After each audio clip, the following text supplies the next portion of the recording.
नमस्कार, मैं रवि राय ज्योतिष सरोवर में आप सभी का हार्दिक स्वागत करता हूं।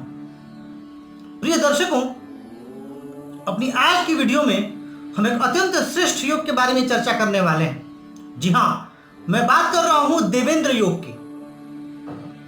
देवेंद्र योग एक अत्यंत श्रेष्ठ राजयोग है और यदि किसी की जन्म कुंडली में लग गया तो उसका सफल होना तय है।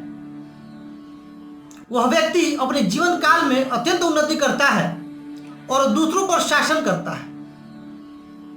तो आज की वीडियो में सबसे पहले हम यह समझेंगे कि देवेंद्र योग होता क्या है और देवेंद्र योग का फल क्या होता है और जीवन काल में देवेंद्र योग का लाभ कब मिलता है। जैसे मान लेते हैं कि आपकी जन्म कुंडली में देवेंद्र योग लग गया, तो अब देवेंद्र योग का लाभ कब मिलेगा, हम ये भी समझेंगे।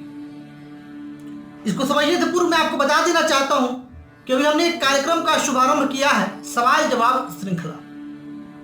इसमें हम दर्शकों के प्रश्नों का जवाब देते हैं, ज्योतिष से संबंधित प्रश्नों का। तो यदि आपके मन में भी ज्योतिष से संबंधित कोई प्रश्न है, कोई जिज्ञासा है या आप अपने बारे में कुछ जानना चाहते हैं, तो वहां पर आप अपना चैनल के किसी भी वीडियो पर जाकर के आप अपना प्रश्न पूछ लें, हम उसका जवाब देंगे। आइए चर्चा शुरू करते हैं। देवेंद्र योग नाम से ही स्पष्ट है कि यह राज सुख देने वाला योग है क्या। तो सबसे पहले हम ये जान लेंगे कि यह सिर्फ स्थिर राशियों की कुंडली में बनता है। यानी पहला शर्त है इस योग का कि जो स्थिर लग्न की कुंडलियां होंगी उसी में यह योग बनेगा। अब स्थिर लग्न की कुंडलियां कौन कौन सी हैं? तो वृषभ, एक वृषभ लग्न की कुंडली, सिंह लग्न की कुंडली, वृश्चिक लग्न की कुंडली और कुंभ लग्न की कुंडली। ये कुंडलियां हैं स्थिर लग्न की कुंडलियां। यानी इन्हीं 4 लग्नों की कुंडलियों में यह योग बन सकता है। आपको अच्छे से समझाने के लिए मैंने एक एग्जांपल भी ले लिया है वृषभ लग्न की कुंडली का। अब देखते हैं इसमें क्या है। अब वृषभ लग्न की कुंडली में अब इसका जो पहला शर्त है, अब ये 4 लग्न आप समझ गए, अब समझिए कि शर्त कौन कौन से हैं। तो जो पहला शर्त है वह यह है कि जो लग्नेश है वह कहाँ स्थित होने चाहिए? एकादश भाव। तो यहां देखिए लग्नेश बन रहे हैं कौन? लग्नेश बन रहे हैं इस कुंडली में शुक्र, क्योंकि 2 अंक लिखा हुआ है लग्न में। तो शुक्र कहाँ स्थित है? तो शुक्र स्थित है एकादश भाव में, जहां पर 12 अंक लिखा हुआ है। यानी लग्नेश चले गए एकादश भाव में और एकादशीश होने चाहिए लग्न में, या यूं कहें कि लग्नेश और एकादशीश का परिवर्तन होना चाहिए। और एकादशीश कौन है? एकादशीश इस जन्म कुंडली में गुरु है और गुरु आकर के कहां बैठे हैं? लग्न में, जहां 2 अंक लिखा हुआ है। यानी एक ये पहला शर्त है कि लग्न के स्वामी एकादश में, एकादश के स्वामी लग्न में, अर्थात लग्नेश एकादशीश का स्थान परिवर्तन। समझाऊंगा कि इतना महत्वपूर्ण क्यों है, पहले इसके नियम समझ लेते हैं। दूसरी बात, दूसरा शर्त यह है कि जो धनेश होने चाहिए यानी द्वितीयेश, वो होने चाहिए दशम स्थान में, और जो दशमेश होने चाहिए वो होने चाहिए द्वितीय स्थान में। अब देखते हैं इस कुंडली में द्वितीयेश कौन है। तो इस कुंडली में द्वितीयेश है बुध। बुध कहाँ स्थित है? बुध स्थित है दशम स्थान में। दशम स्थान जहां 11 अंक लिखा हुआ है, तो वहां जाकर के बुध स्थित हो गए। और दशमेश होने चाहिए द्वितीय स्थान में। दशमेश कौन है? वृषभ लग्न की कुंडली में शनि। शनि कहाँ स्थित है? धन स्थान में। यानी पुनः राशि परिवर्तन, परिवर्तन राजयोग का उत्कृष्ट उदाहरण। अब धनेश जा रहे हैं दशम में, दशमेश जा रहे हैं धन में। दूसरी शर्त, ये 2 चीजें होंगी तो यह योग लग जाएगा, देवेंद्र योग। एक और नियम है, पहला तो ये तो होना ही चाहिए लग्नेश एकादश में, एकादश लग्न में। मान लेते हैं कि किसी की जन्म कुंडली में द्वितीय दशम में नहीं है और दशमेश द्वितीय में नहीं है, तो एक तीसरा नियम भी है।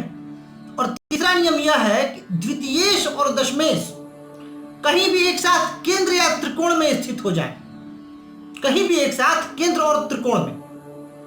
अब ये कैसे? तो इस कुंडली में द्वितीयेश है बुध और दशमेश है शनि। अब उदाहरण के लिए मैंने दिखाया है आपको, शनि और बुध ये केंद्र है, जहां 2, 5, 8 और 11 लिखा हुआ है ये केंद्र है, और जहां पे 6 और 10 लिखा हुआ है त्रिकोण है वृषभ लग्न की कुंडली में। अब कहीं भी ये एक साथ स्थित हो जाए, यहां भी हो सकते हैं, यहां भी हो सकते हैं, यहां भी हो सकते हैं, यहां भी हो सकते हैं, और यहां भी हो सकते हैं, यहां भी हो सकते हैं, तो भी यह बन जाएगा देवेंद्र योग। जान लेते हैं कि यह योग इतना महत्वपूर्ण क्यों है।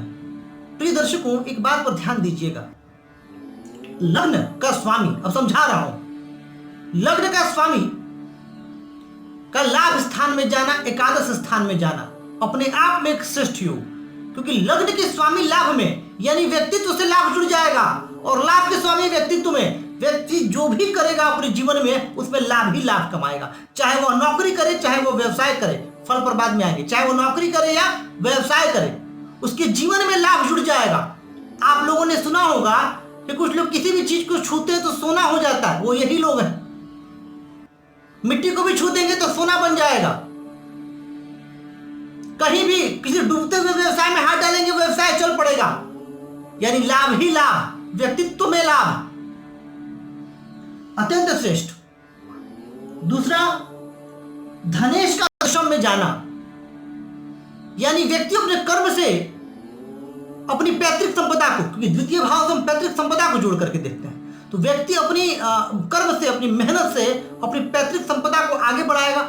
और पिता के स्वामी का, क्योंकि दशम भाव पिता के स्वामी को भी इंगित करते हैं, पिता के स्वामी का धन स्थान में आना इस बात की गारंटी देता है कि व्यक्ति को अपने जीवन काल में पैतृक संपत्ति की भी प्राप्ति होगी और अपने कर्मों से भी धन कमाएगा। कितना श्रेष्ठ, कितना सुंदर संयोग। एक तो व्यक्ति का व्यक्तित्व ऐसा हो गया कि उसको लाभ ही लाभ मिल रहा है, और दूसरी बात है कि उसको पिता से भी धन मिल रहा है, और अपने धन को वह आगे भी बढ़ा रहा है, अपनी पैतृक संपत्ति को आगे भी लेके जा रहा है, जिसे मुकेश अंबानी लेकर के जा रहे हैं।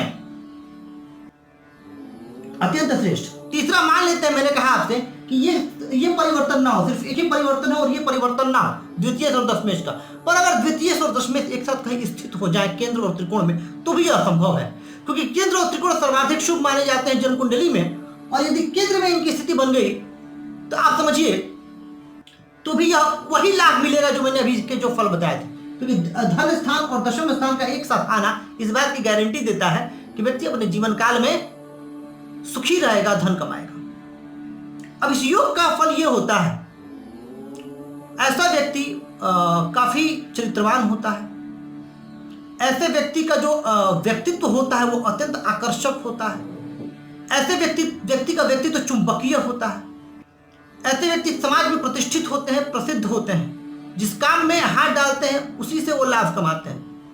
ऐसे व्यक्ति उच्च पदस्थ होते हैं, क्योंकि दशम भाव भी बली हो रहे हैं इसमें, उच्च पदस्थ होते हैं, और शास्त्रों में तो यहां तक कहा गया है कि ऐसे व्यक्ति दूसरों पर शासन करने वाले होते हैं, यानी उन्हें कोई ना कोई अधिकार प्राप्त होता है। अब शासन करने का सीधा अर्थ क्या हुआ कि सत्ता का सुख मिलेगा, व्यक्ति राजनीति में होगा और सत्ता का सुख भोगेगा, अथवा व्यक्ति IAS IPS जैसे प्रतिष्ठित सेवाओं में जाएगा और अपनी छाप छोड़ेगा अपनी मेहनत से, अपनी लगन से। तो यहां पर यह चीज जो है वो बिल्कुल स्पष्ट है इस योग का यह फल। अब तीसरी बात जो मैंने वीडियो की शुरुआत में बोली थी कि इसका सर्वाधिक लाभ कब मिलेगा, क्योंकि कई लोगों का प्रश्न होता है, और ये जाहिर सी बात है कि हमारी कुंडली में योग तो लगा हुआ है और हमें उसका फल नहीं मिल रहा, तो उसके पीछे कारण होता है। मान लेते हैं कि यहाँ पर ग्रहों का जो अंश बल है वह कमजोर हो, या आपके जीवन में आप कोई ग्रह जो योग बना रहे हैं उससे संबंधित ग्रहों की महादशा अथवा अंतर्दशा ही ना आए, तो फिर उस कंडीशन में आपको बिल्कुल पूर्ण लाभ नहीं मिल पाएगा। तो यह भी देखना जरूरी है कि जीवन काल में जो ग्रह ये योग बना रहे हैं उस ग्रह से संबंधित महादशा अथवा अंतर्दशा आती है कि नहीं। यदि उस ग्रह से संबंधित महादशा और अंतर्दशा आ गई तो निसंदेह आपको उसका पूर्ण लाभ भी मिलेगा। तो इस बात का भी ध्यान रखना परमावश्यक है। तो प्रिय दर्शकों, यह था देवेंद्र योग, और देवेंद्र योग यदि आपकी जन्म कुंडली में लगा हुआ है तो निसंदेह आप बहुत भाग्यशाली हैं। आपने कुछ बहुत अच्छे पुण्य कर्म किए थे पिछले जन्म में, जिसकी वजह से आपको यह योग इस जन्म में मिला है, और इस योग के प्रभाव से, इस योग के प्रताप से आप अपने जीवन काल में अत्यंत प्रगति करेंगे, अत्यंत उन्नति करेंगे। और यदि अंशबल कमजोर है तो मेरा सुझाव यह है कि आप उसका उपाय कर लें, उससे भी आपको अत्यंत लाभ मिलेगा। दर्शकों, मुझे पूरी उम्मीद है कि आपको यह कार्यक्रम अत्यंत पसंद आ रहा है और इसी तरह कार्यक्रम को लाइक, सब्सक्राइब और शेयर करके मुझे अपना प्यार और स्नेह देते रहें और खूब शेयर करें, क्योंकि यह जो ज्योतिष का ज्ञान है यह एक वैज्ञानिकता पर आधारित है और सही ज्ञान लोगों तक पहुंचना चाहिए। आज के लिए बस इतना ही। नमस्कार।